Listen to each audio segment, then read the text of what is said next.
Du coup, moi, la presse de ce soir,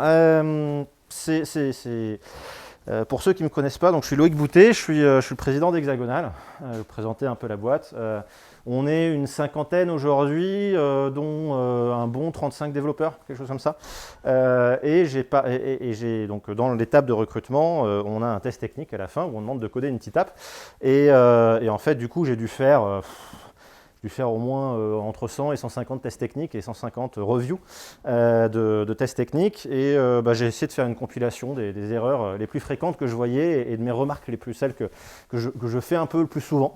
Donc ceux qui sont les plus anciens d'entre vous ne devraient pas apprendre grand-chose. Peut-être qu'ils pourront m'insulter en me disant que j'ai des avis qui sont nazes et me dire pourquoi. Et puis normalement pour les plus jeunes dans le code d'entre vous, ça devrait, j'espère, être un peu utile. Hop. Donc ça, je suis désolé, c'est une déformation professionnelle. Hein. Si je suis en costume, c'est que je suis commercial. Hein. Maintenant, je suis plus développeur, j'ai été pendant 10 ans. Je vois un tout petit peu ma boîte, mais promis, c'est pas long. On est une boîte en télétravail, on est 50, ça c'est la répartition. Donc beaucoup un peu dans toute la France. Il nous manque des gens dans le Grand Est et le Grand Nord. Moi, j'ai envie d'avoir toute la France, de les collectionner tous. Alors, vous me le dites si vous en avez. Et on en a 2 qui sont un peu perdus aux Pays-Bas, mais on les aime aussi. Ça, c'est l'équipe complète, voilà, et ça a été imprimé sur notre t-shirt du séminaire en Martinique, c'était cool. Ça, c'est nos valeurs auxquelles on tient beaucoup parce qu'on essaye que ça soit pas bullshit et de vraiment les vivre. La première, c'est la transparence, c'est-à-dire que, en fait, moi je pars du constat que si on ne se dit pas les choses, on ne peut pas avancer. Et si on ne sait pas qu'il y a un problème et qu'on n'en parle pas, en général, on ne le résout pas. La deuxième, c'est l'humanité, c'est-à-dire que moi, dans la boîte, ce qui est le plus important pour moi, c'est que tout le monde soit bien, qu'on se lève le matin en ayant envie de bosser. Et c'est un truc auquel je sais que c'est précieux, je sais que c'est dur, et on se bat tous les jours pour le maintenir. Et s'il faut qu'on tape sur les clients parce qu'ils sont chiants, on tape sur les clients parce qu'ils sont chiants. L'amélioration, on est une boîte d'experts. On est une boîte d'experts ou d'experts en devenir. C'est ça qu'on a l'habitude de dire. C'est-à-dire qu'on recrute des gens qui sont débutants. Mais par contre, on s'attend à ce que tous bossent pour s'améliorer, pour devenir meilleurs. Et ça, c'est une des valeurs qui soude principalement la boîte. Et l'implication qui va un peu avec. Hein. En général, on ne s'améliore pas si on n'est pas impliqué. Mais c'est qu'on est une petite boîte. Alors, à 50, c'est drôle de dire qu'on est une petite boîte. Mais en fait, nous, on est une agence de dev. On fait des projets pour les grands comptes. J'ai pas un client qui fait moins de 4 milliards de chiffre d'affaires. Et donc, en fait, mes concurrents, c'est Sopra, c'est Capg, c'est CGI. C'est des boîtes qui ont 15 000 devs en France. Donc, pour nos clients, on est vu comme un petit grain de sable. Et la différence, c'est justement qu'on est vraiment impliqué dans les projets et que pour nous, c'est des clients qui comptent et qu'on est content des projets sur lesquels on bosse. Voilà, je vous avais promis que c'était pas long, j'espère que c'était pas trop long. Donc, améliorez votre code. Il va y avoir 10 tips. Le principe, c'est que au début, je vous mets une capture d'écran et il faut me dire c'est quoi le problème dans la capture d'écran. Vous levez la main, ceux qui ont une idée. Ouais. Oh là là là là, c'est beau par IRB. Moi, j'ai fait la présentation 10 fois au wagon, j'avais pas une seule bonne réponse, et là, paf, direct. Alors, point all, point each. Le problème, c'est qu'en effet, le point all, il va prendre tous les utilisateurs qui sont en DB. Donc, en fait, en dev, vous n'allez jamais avoir de problème. D'accord? En dev, tout va bien tourner parce que vous avez 20 utilisateurs et il n'y a pas de problème. Vous êtes en prod, vous arrivez. Je sais pas, il y a le market qui a bien fait son boulot. Au début, tout marchait bien. Le market a fait son boulot. Vous êtes passé sur TF1. Il y a 50 000 nouveaux utilisateurs dans la base. Et bien là, tout d'un coup, il y a tous les utilisateurs qui vont se plaindre parce qu'il y a tout qui plante. Pourquoi? Parce que vous avez 50 000 instances de users qui sont chargées en mémoire à la fois à cause de ce point all. Et là, votre serveur, il est par terre. Comment on résout ça? On résout ça avec une petite méthode qui s'appelle find_each. Ça a exactement la même signature que le point each. Ça veut dire qu'on l'utilise de la même manière. Et en fait, tout seul, il va vous chercher les utilisateurs 1000 par 1000. Vous pouvez mettre un argument batch size si vous voulez vraiment configurer le truc. Et concrètement, sur une collection Active Record, vous n'avez aucune bonne raison d'utiliser un point each à la place du point find each. C'est le premier tips. Deuxième problème. On lève la main. Allez, Cyril. La time zone. Ça, c'est même chose, c'est un problème, vous ne l'avez pas en dev, parce qu'en fait, en dev, votre machine, elle est configurée sur votre time zone à vous, et en fait, ce qui se passe, c'est que le point today et le point now, ils vont chercher le temps dans la time zone où vous êtes, enfin, dans la time zone de la machine, pardon. Et du coup, vous, votre machine, elle est sur Paris, il n'y a pas de problème, vous déployez, et puis là, les serveurs, en général, ils sont en zone UTC. Et donc là, il y a votre client qui arrive et qui vous dit « Mais pourquoi toutes mes dates, elles ont 2 heures en moins ?» ou 2 heures en plus. Et bah parce que vous avez mis des points today, des points now tout partout, et c'est tout pourri. La solution, c'est le point current. En plus, c'est la même méthode sur les 2 objets. Ça, c'est cool. Vous n'avez plus à réfléchir, est-ce que c'est point now, est-ce que c'est point today. C'est point current tout le temps. Et ça va chercher la time zone qui est configurée dans votre appli Rails. C'est-à-dire que vous avez votre petit fichier de config, là, enfin dans votre petit répertoire de config, vous avez une time zone qui est là par défaut, et du coup, ça va être la même time zone sur votre machine en dev et sur le serveur en prod. Donc là, il n'y a plus de clients qui se plaignent. Je vais un peu vite, mais c'est que je l'ai fait en 30 minutes d'habitude, et là, il faut que je la fasse en 20. Ça, c'est un chat, c'est pour réveiller ceux qui sont derrière et qui ne suivaient pas, je les vois. Voilà. Alors, problème numéro 3. On est dans un modèle et on a 2 méthodes de classe qui font un where sur notre classe principale. Alors, on lève les mains. Un autre. Non? Ouais, vas-y. Absolument. Oh là, c'est beau par IRB, c'est beau par IRB. C'est clairement finalement, l'idée de ces méthodes, c'est qu'on cherche à stocker une requête qu'on va faire souvent finalement. C'est ça, hein, l'idée qu'il y a derrière ça. Il y a un mécanisme en Rails qui est cool, qui s'appelle les scopes, mais je ne sais pas pourquoi, visiblement, ils sont pas appris tout de suite. Donc ça s'écrit comme ça. Et gros avantage, c'est-à-dire que ce n'est pas juste de la masturbation intellectuelle, hein, même si la masturbation c'est bien aussi. C'est juste que les scopes, un des gros avantages, c'est que ça se chaîne. C'est-à-dire que vous allez pouvoir en appeler plusieurs les uns à la suite des autres. Alors que si vous faites une méthode de classe avec un where, quand vous allez chercher à les enchaîner, vous allez avoir une collection vous allez avoir une collection Active Record sur laquelle vous essayez d'appeler une méthode de classe, et là, l'interpréteur il vous dit bon, la collection elle ne connaît pas cette méthode-là. Alors que les scopes, c'est bien foutu et vous pouvez les enchaîner. Alors là, c'est là que mon exemple est un peu naze, parce que enchaîner les requests confirment et unconfirment, ça va juste vous donner rien, mais en vrai ça marche et c'est pour ça que c'est intéressant. À part que l'exemple n'était pas super bien choisi. Problème numéro 4. Ici, on est dans une migration et on a 3 attributs, notamment booléen, confirme, accepter, expirer. Allez. Il faut faire un enum, absolument. Oh, c'est beau, c'est beau. Il faut faire un enum. Pourquoi il faut faire un enum? C'est qu'ici, vous avez en fait naïvement votre client, il vous a dit ouais, le truc il peut être confirmé, il peut être expiré, il peut être accepté. Le souci, c'est que typiquement du coup, vous allez avoir tendance à faire des requêtes qui disent bah, je veux tous les accepter et je vais chercher ceux qui sont acceptés à vrai. Sauf que ça se trouve, il a expiré faux aussi, enfin expiré vrai aussi, et vous les voulez probablement pas en vrai. Et du coup, là, avoir 3 attributs, ça vous fait un espèce d'état composé sur les 3, et garanti, vous allez faire des erreurs avec. C'est possible de ne pas faire d'erreurs avec, mais garanti, vous allez en faire. Et c'est beaucoup plus compliqué que ça devrait.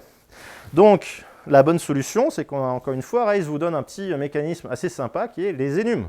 Les enums, c'est quoi? C'est dans un seul champ, qui ici va s'appeler status. Vous allez mettre, alors il y a le choix, ici j'ai fait un string, et donc il va mettre la valeur en string de l'état, mais ça peut aussi être un integer, et dans ce cas-là, ça va mettre le numéro de l'état. J'aime juste bien mettre la chaîne de caractères de l'état, parce que quand vous maintenez, quand vous rajoutez des états comme ça, bah, c'est pas la merde. Mais du coup, bah là en fait, vous allez avoir tout seul en plus, comme Rails est super gentil et qu'il adore le sucre syntaxique, vous allez avoir les méthodes unconfirmed, confirmed, accepted, expired, qui sont gratuites. C'est les scopes qu'on a vus tout à l'heure. Et en plus, vous allez avoir les méthodes du nom de l'état avec un point d'exclamation pour mettre vos instances à cette valeur-là d'état. Et donc, tout d'un coup, vous commencez à avoir une petite machine à état, tranquillement. Enfin, une machine à état, non, mais vous commencez à pouvoir gérer des états concrètement, un peu plus simplement. Je viens d'en parler, la manière avancée, si vous avez besoin de plus de choses et notamment de pouvoir faire des transitions dans vos états, c'est-à-dire que peut-être que quand votre request elle passe à accepter, vous avez besoin d'envoyer un email, typiquement, ce genre de choses. Donc ça, c'est ce qu'on appelle des transitions. Là, on rentre dans ce qu'on appelle les machines à état. La gemme qui fait ça, qui est la plus utilisée aujourd'hui, c'est ASM pour Act as State Machine. Donc le SM, c'est pas celui auquel vous pensez, c'est juste State Machine. Voilà, tout va bien. Et ça marche très bien. Voilà. Mais je vous en parle pas plus, sinon je fais 2 heures de talk parce qu'il y a 1 heure rien que là-dessus. Problème numéro 5. Ici, on est dans un modèle. On a une méthode self-active qui veut mettre à jour son attribut active à true. Quel est le problème avec ça?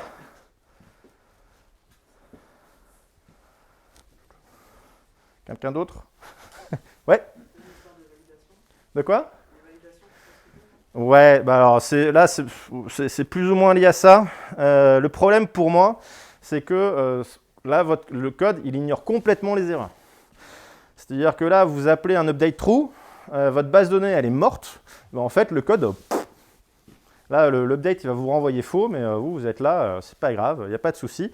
Le problème quand on fait ça, c'est que typiquement, vous allez avoir des choses qui vont tourner en production et vous allez avoir plein d'erreurs qui sont complètement ignorées. Et pour débugger, ça va être l'enfer. Est-ce que là, concrètement, ce qui va probablement se passer, c'est que dans l'interface utilisateur, vous avez dit à votre utilisateur que tout allait bien, sauf que lui, il voit bien que tout va pas bien. Et là, avec aucun log de il y a une erreur quelque part, qu'est-ce qui se passe quoi. Voilà. Donc, bon, si la base de données est morte, on est d'accord que vous allez le voir avant et il y a d'autres choses qui vont planter avant, mais c'est un peu compliqué. Le truc, c'est que quand moi, ce que je conseille,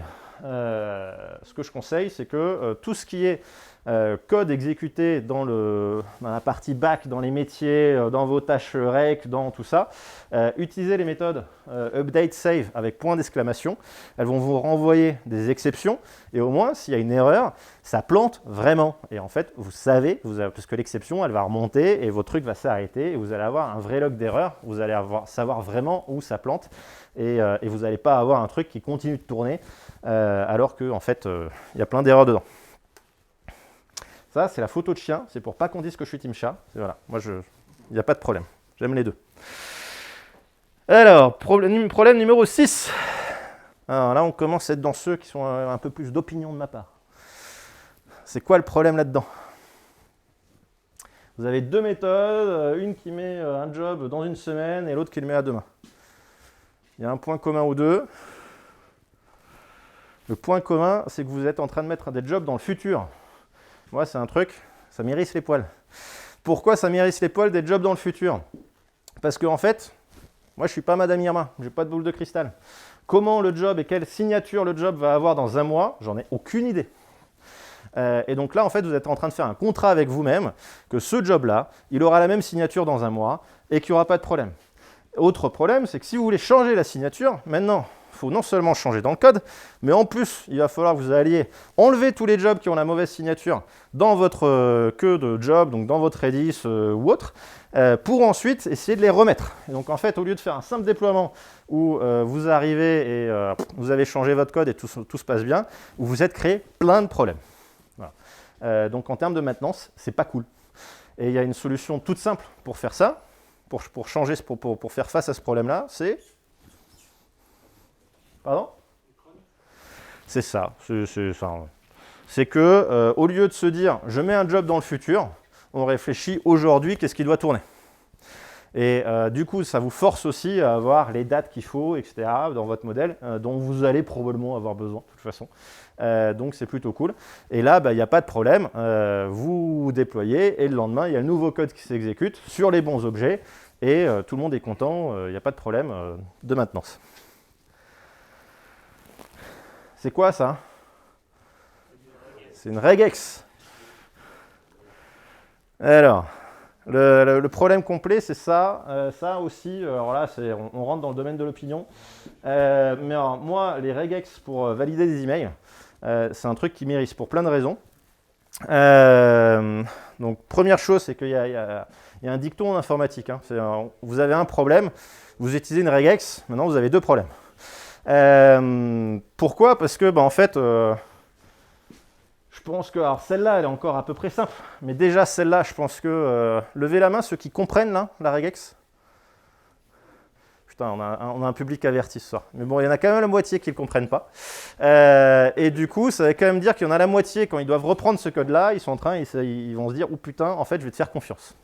Et en fait, plus votre regex, elle commence à s'allonger, plus oula, en fait, je vais lui faire confiance, il devient grand. Et ensuite, dans tous ceux qui ont levé la main, qui a jamais eu le cas, il y a une regex qui commence à faire 50 caractères, et là, il y a le client qui vient vous dire, j'ai trouvé 2 cas qui ne passent pas. Et là, pour les corriger, vous n'allez pas me dire que c'est une partie de plaisir. Donc les regex, moi ce que je dis, c'est que c'est plutôt c'est cool une regex, mais c'est pas fait pour valider un format à la base. À la base, une regex, c'est fait pour chercher un pattern dans un texte. Et cette utilisation, elle est légite. L'utilisation de valider un format, en fait, c'est quand même assez tordu comme truc.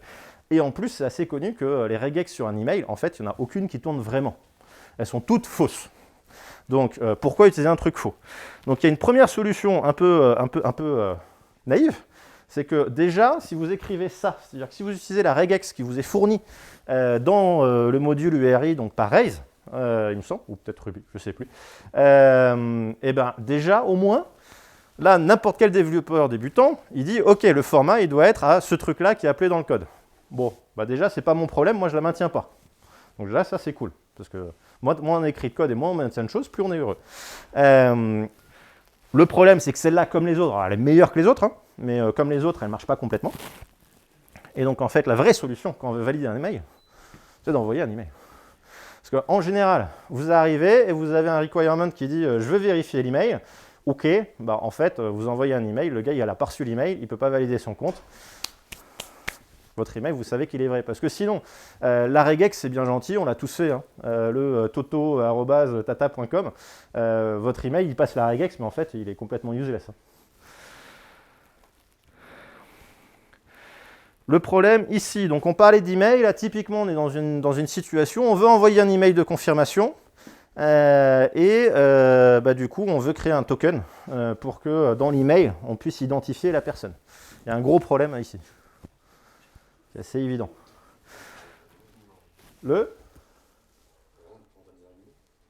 Rand ne prend pas forcément d'argument par défaut, il te donne une valeur entre 0 et 1. De quoi? Ça plante? T'es sûr? Oh, pour de vrai, hein? C'est bizarre. Bon, peut-être que ça prend des arguments, mais il ne me semble pas. Le vrai problème, alors déjà, c'est que le rand, vous allez avoir des collisions sur votre token. C'est qu'il n'y a rien qui vous garantit qu'il est unique.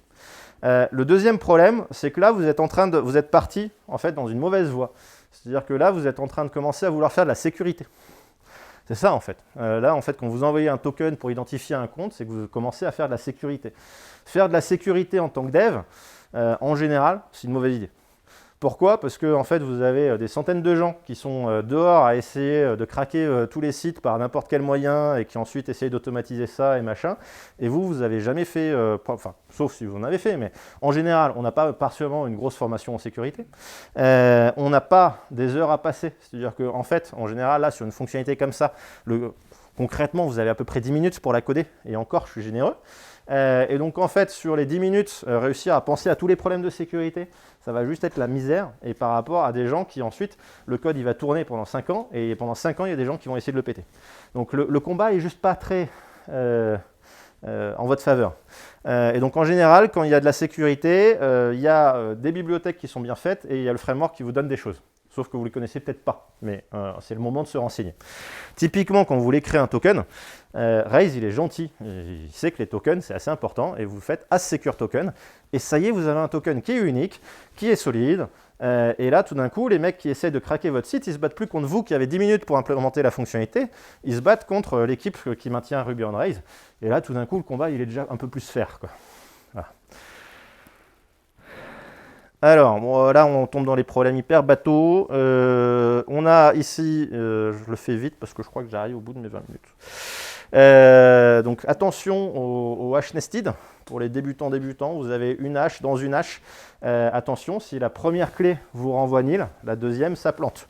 Vous avez une petite méthode qui s'appelle dig et qui est très cool. Vous pouvez enchaîner toutes les clés et ça va aller chercher dans toutes les haches et ça vous renvoie nil. S'il y a un moment dans la chaîne, il n'y a rien. C'est un peu le même principe que chaîner les méthodes et avoir un truc qui est nil. Et la 10e, elle est aussi hyper connue, mais on la répétera jamais assez parce qu'elle arrive toujours hyper souvent, et même à ceux qui sont les plus expérimentés quand on ne fait pas gaffe. Les n+1, merci. Donc ici, le problème, alors, on va peut-être pas s'embêter, qui connaît les n+1? Non, pardon. Qui connaît pas les n+1? Ok, voilà, on l'a fait, c'est important. Alors ici, vous avez un petit bout de contrôleur au-dessus qui vous demande, qui vous fait appeler tous les produits qui sont dans votre base. Ok. Ensuite, vous avez une première boucle qui fait « je vais parcourir tous mes produits ». Jusque-là, tout va bien. Le souci, elle est dans la deuxième boucle qui dit « pour un produit, je vais appeler les variantes ». Là, en fait, ce que ça fait, c'est que votre application, elle est déjà allée chercher tous les produits et pour chaque produit, elle va demander les variantes de ce produit-là. Et donc, en fait, ça va faire une requête en plus par produit. Donc, si vous avez n produits, vous avez n+1 requêtes qui sont faites en base de données, d'où le problème n+1. La manière de faire ça, de corriger ça, c'est que vous avez la méthode includes. Et donc, en fait, ce que ça dit dans le contrôleur, c'est que je veux tous les produits avec leurs variantes. Et donc là, vous allez avoir tout qui va être en mémoire. Vous n'allez plus avoir de problème parce que vous n'allez plus avoir ces requêtes qui sont faites à chaque fois. Et le truc, c'est qu'on se dit, bon, ok, j'affiche 20 produits et j'ai 20 requêtes de plus, il n'y a pas de souci. Souvent, le problème va être composé, c'est-à-dire que si vous commencez à ne pas faire attention à ce genre de choses, tout d'un coup, vous allez avoir 3-4 requêtes n+1 dans la même page. Et là, votre page, au lieu de mettre 400 millisecondes à se générer côté serveur, vous allez avoir des pages qui vont facilement mettre 4 ou 5 secondes à se générer. Et vos perfs, elles meurent, quoi. Voilà. Et voilà. Et je pense que j'ai à peu près tenu les 20 minutes. C'était rapide, mais voilà. Pas de questions ?